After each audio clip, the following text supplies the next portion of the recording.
Bienvenidos a Timore. En este episodio vamos a hablar con Tamara Celano, compañera del área de investigación del diario Última Hora, sobre la investigación que realizó y que descubrió a los neposobrinos de la senadora Noelia Cabrera. Asimismo, compañera, un gusto estar en este espacio de Última Hora. Tamara, antes de hablar de la investigación en sí, sería bueno indagar sobre el perfil de la senadora, sus orígenes, su familia y su entorno más cercano, su primer anillo. Tenemos nosotros justamente para adentrarnos a lo que es el primer anillo de Noelia Cabrera. Ellos son de Benjamín Aceval, que es justamente lo que documentamos como estos sobrinos, una de ellas iba todos los días en bus hasta Benjamín Aceval, según lo que fuimos siguiendo también. Ella tiene hermanas y hermanos que están muy ligados a toda la función pública. Los tenemos en el MEC, los tenemos también en el Senado ahora a partir de que ella es senadora. Ella es de Benjamín Aceval. Sería pareja de Milciades Centurión desde hace unos 20 años, según nos dijeron también vecinos de la zona. Milciades Centurión es un abogado que abrió este estudio jurídico que es un seguro para médicos. Ellos lo que ofrecen son paquetes cuando los médicos tengan problemas de mala praxis o otro tipo de consideraciones frente a la justicia. Depende de los planes, esto, ¿verdad? Ellos tendrían 2 hijos también, una relación de 20 años. Noelia Cabrera aparece en la política ya ligada al Senado. Ella es médico de profesión, había hecho medicina en Cuba a través de una beca también obtenida por la gobernación de Villa Ayes. La tenemos nosotros, primero ingresó a la política como liberal. Ella fue electa por el Partido Liberal. Antes de hablar de su carrera política en sí, ella se desempeñó en otros cargos antes de llegar a la política. Sí, ella fue médico forense para la fiscalía. El término de esta relación fue en el 2015. Ella estuvo como 2 años como médico forense en Villa Ayes, según lo que accedimos, y renunció a este cargo en el 2015. Para ya iniciar toda la que era la carrera política técnicamente, ¿verdad? En cuanto a antecedentes y antecedentes familiares, encontramos incluso en el 2018, ella tuvo un altercado con su padre. Este altercado tiene que ver a una denuncia por abigeato que le había interpuesto el padre, que se llama Carlos Cabrera. Carlos Cabrera, si digo bien, porque supuestamente tanto la senadora como el hermano José habían trasladado unos 6 animales de la propiedad de Carlos Cabrera. Esto tuvo un juicio que terminó finalmente en un arreglo que inició en el 2018. Este es el antecedente más cercano con la justicia que tenemos de Noelia Cabrera. Ella inició su carrera política siendo parte del Partido Liberal. Asimismo, apareció junto al Partido Liberal, pero rápidamente, y esto fue lo que vio toda la ciudadanía, también se posicionó en lo que sería el liberocartismo, que es una cuestión muy sui generis de este Senado, que tenemos a muchas personas electas por ciertos partidos que fueron transfugistas, como también vimos en este Senado, ¿verdad? A consideración, en consecuencia, digo bien de esto, ella fue apartada del Partido Liberal, junto a Dionisio Amarilla también, un colega que está muy cerca. Ellos fueron apartados hasta que consiguieron que el Tribunal de Justicia Electoral los vuelva a agregar al Partido Liberal. ¿Qué podemos decir de la carrera como senadora? ¿Qué episodios así polémicos o llamativos tuvo ella? De hecho, que tenemos más episodios llamativos y polémicos que leyes que haya impulsado, ¿verdad? Tenemos lo primero que había saltado, tenía relación con su madre, que ella buscaba que tenga un subsidio. De hecho, que se declaró que la madre no tenía las condiciones económicas y por eso el subsidio, hablamos de un máximo de 600.000 guaraníes, que la madre iba a recibir a título de pensión, que es algo que está habilitado justamente para las personas de escasos recursos. Bueno, en esa lista había incluido Noelia Cabrera a su madre. En ese momento también fijamos el ojo en lo que sería la familia y encontramos que la mayoría de los hermanos tenían altos sueldos En el Estado, igualmente, la mamá estaba entre las personas en situación vulnerable, incluso de indigencia, para poder recibir. Ella incluso en ese momento, cosa que no tenemos en este momento, ella salió al paso a hablar que realmente su mamá es una persona, ella es otra y su mamá sí realmente necesitaba este subsidio. Ella defendió esto. Nosotros esperamos que cuando salieran los nuevos sobrinos íbamos a tener una versión de ella. Este es el momento que no la escuchamos. Escuchamos palabras de otras personas que dicen haber hablado con ella, ¿verdad? Pero no tenemos ninguna versión sobre este nuevo caso que tenemos. Ya con un poco de contexto de lo que es el perfil de nuestro personaje, entre comillas, sería bueno meternos en la investigación que se realizó en conjunto con Radio Monumental. Y en ese contexto te consulto, ¿cómo llegó a ustedes el caso? ¿Cómo fue el proceso de investigación y todo eso detrás de...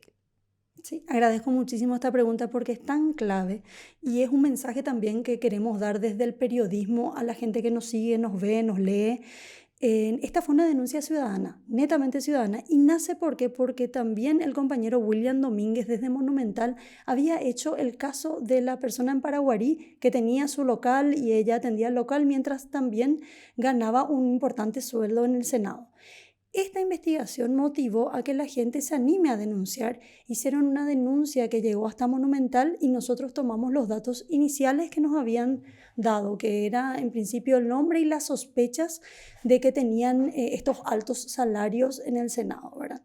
Lo primero que hicimos fue corroborar si efectivamente ellos estaban en estas planillas, efectivamente estaban, y después ir a la contratación empírica que es, ¿están estas personas en este estudio jurídico?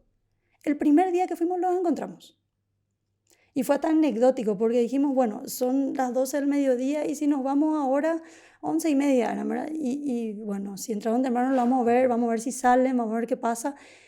Hicimos una broma. En algún momento van a tener ganas de comer, dijimos. Efectivamente salieron a recibir delivery para compra de alimentos y ahí lo tuvimos por primera vez a Iván Ramiro. Esto fue el 23 de abril de este año.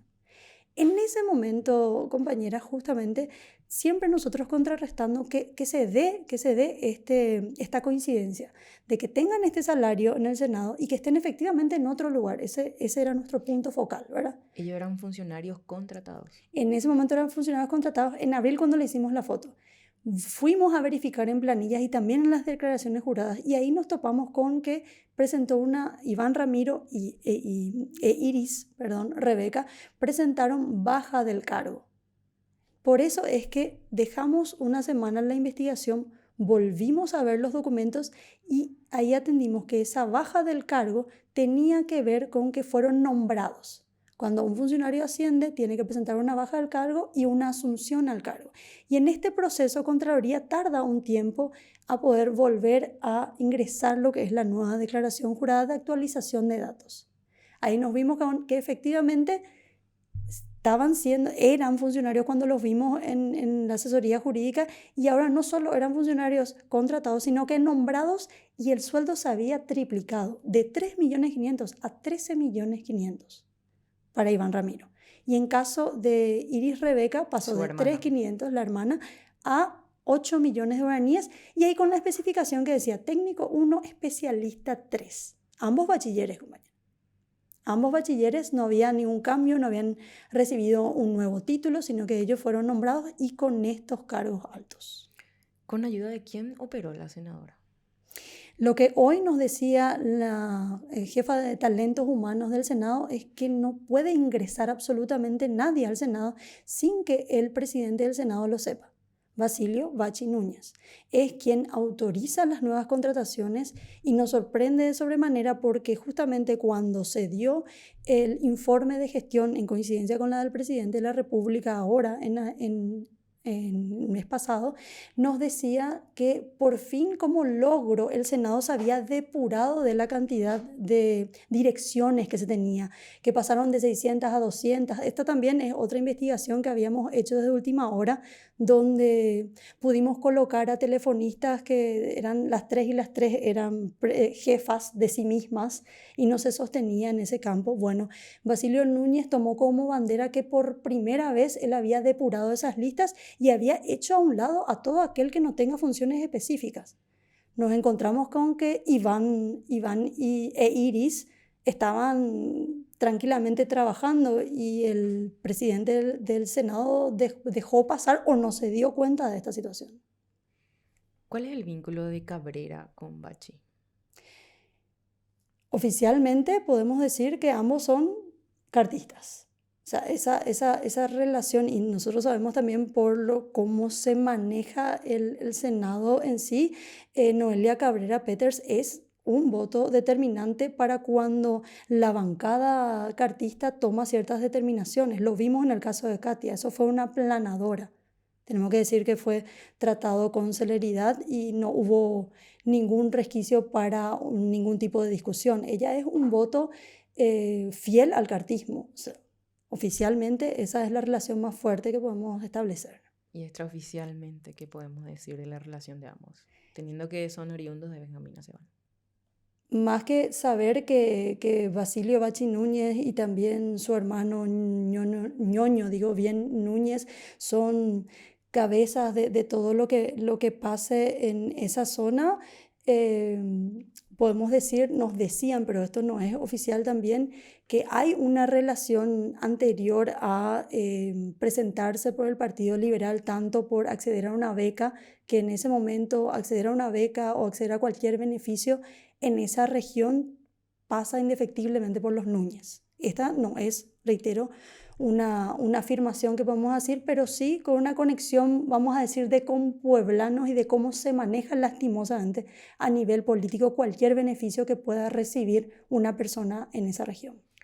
Finalmente, y tras la publicación de la investigación, los sobrinos se vieron obligados a renunciar por esa presión que generó. Y lo que hay que poner en foco, y lo decía también hoy Julio Monjes en Radio Monumental, ya renunciaron, déjenlos en paz.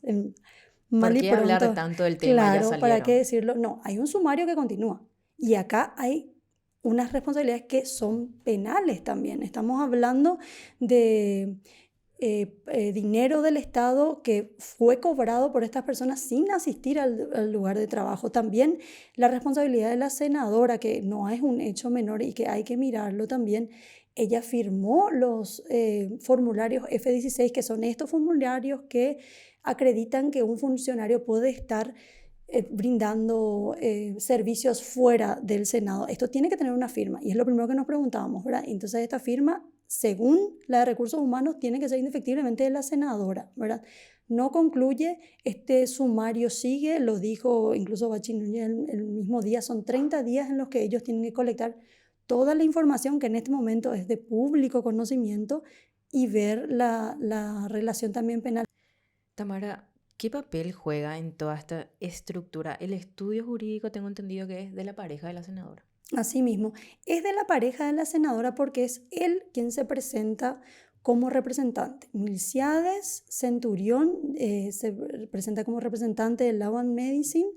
Hoy establecimos ya otra conexión con el que está en la Conaderna, que es Carlos Zelaya, que dice que declara tener 10% de las acciones, pero también vemos que Noelia Cabrera tiene una participación muy activa.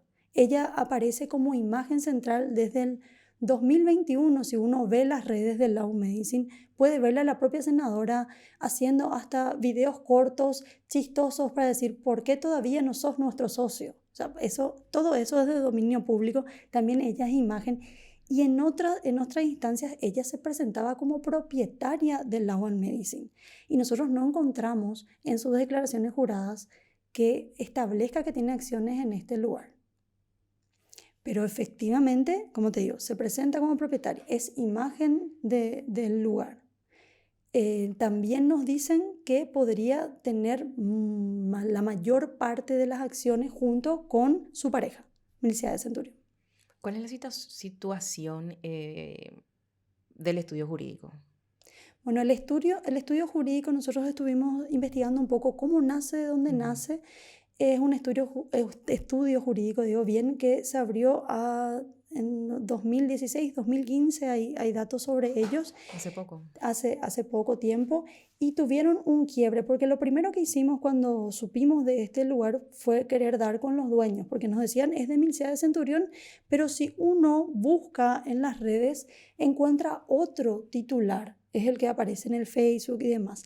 Ahondando un poquito, dimos que este estudio jurídico tuvo un quiebre comercial y una acción jurídica que separó tanto el primer dueño como a Milcia de Centurión en este momento, ¿verdad? Quisimos dar con el primer propietario, que se llamaba Gustavo Brites. Encontramos un documento que se había publicado en redes sociales que decía que deslindaba todo tipo de responsabilidades, que había una cuestión jurídica, que incluso le decía a todos los socios que la administración ya escapaba de sus manos, hablaba de cuestiones irregulares incluso en el juicio, que lo apartaron de este estudio jurídico, Law and Medicine. Lo llamamos bastante, hasta que dimos con él. Quisimos saber cómo para poder tener un contexto de este lugar, y lo que nos dijo Gustavo Brites es que él no podía hablar porque tenía un contrato de confidencialidad. Oficialmente sabemos que hubo un quiebre bastante grande y esta persona fue apartada del lugar por lo que tenemos publicado en las redes, pero insistimos y nos dijo que no podía hablar porque tenía firmado este documento. Estamos viendo también todo el movimiento de la empresa, como te decía, el quiebre que había tenido, cómo se sostiene esta empresa, por qué tienen a funcionarios que cobran del Estado y trabajando en ese mismo lugar, por qué encontramos a más funcionarios que trabajan en el lugar y no se los paga desde la empresa, si tienen la cantidad de socios para solventar este lugar, cómo está operando. En esos detalles estamos fijados en este momento. O sea, ¿cuáles son las bases del estudio jurídico? Sí. ¿Es posible que se lleve adelante la pérdida de investidura de Noelia Cabrera? ¿Que el cartismo le suelte la mano? Debería darse. Sobrados elementos tenemos. Esto no es ya una cuestión legal, porque legalmente yo creo que todos los medios estamos ya en concordancia mostrando, lo iniciamos nosotros, este tema ya es nacional, hay otros medios que están sacando otras aristas. Solamente queremos saber cuáles son los intereses del cartismo para no soltar este voto de Noelia Cabrera, que no creo que sea solamente por un voto, quedarían con 22 personas, todavía tienen la fuerza necesaria en el Senado. Hay detrás. Y es lo que nosotros nos preguntamos, ¿por qué el cartismo no le soltaría la mano a Noelia Cabrera? Gracias, Tamara, por tu análisis y colaboración. Gracias, Patricia, cuando quieras, estamos. Gracias a Renata Carballo, que estuvo en la edición de sonido. Les recordamos a nuestros seguidores que nos pueden seguir en las redes sociales, en nuestro sitio web, en Spotify y en YouTube. Hasta un próximo episodio.